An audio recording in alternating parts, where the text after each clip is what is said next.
पैसे देणारे. बाई नाही तर काही नाही. म्हणून मला आता विषयाला म्हणून सांगते, खरं सांगू, घरात 2 लेकरं असतात, मुलगी आणि मुलगा.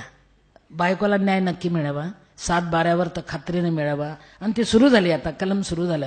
कारण कल्पना करा, आपण जगतो दररोज, घरामध्ये 2 मुलं असतात, हम दो हमारे दो, मुलगी आणि मुलगा. आई पहिलं काम पोराला सांगते, बेटा पाहुणे आले, तुझा बाप घरी नाही, 1 रुपयाचं दूध घेऊन ये. पोरग पटकन जातं का? आठवतं का तुम्हाला तुम्ही पटकन गेलेले? नाही जात.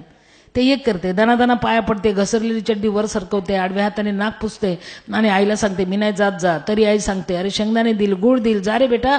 त्यावेळेस ती आई काय करते माहिती, तोंडावर हात फिरवून सांगते जा रे. एवढे प्रलोभनं दिल्यानंतर ते कार्ट जाते.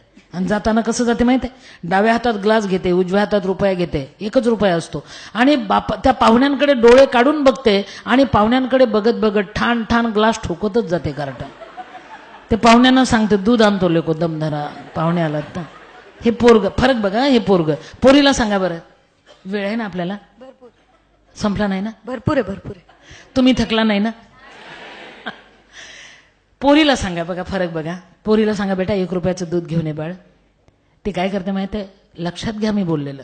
ती एक नजर आईकडे पाहते, नजरेने सांगते काळजी करू नको, घेऊन येते, न बोलता.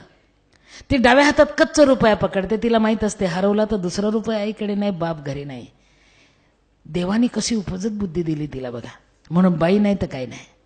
ती उजव्या हातात ग्लास घेते, पाहुण्यांकडे हळूच बघते, खाली मान घालते आणि पाहुण्यांच्या समोरून दुधाला जाताना फाटक्या फ्रॉकमध्ये ग्लास झाकून नेते. पाहुण्याच्या बापालाही ग्लास दिसू देत नाही, आपल्या बापाच्या घरी दूध नाही. फाटक्या फ्रॉकमध्ये ग्लास झाकून नेते, म्हणजे त्या पाहुण्यांना कळतच नाही ही दुधाला गेली. दूध घेऊन हळूच आईच्या हातात देते. म्हणून लक्षात घ्या, बापाची गरिबी झाकायसाठी मुलीचा जन्म आहे, देशाची वेदना झाकायसाठी स्त्रीचा जन्म आहे बाबा.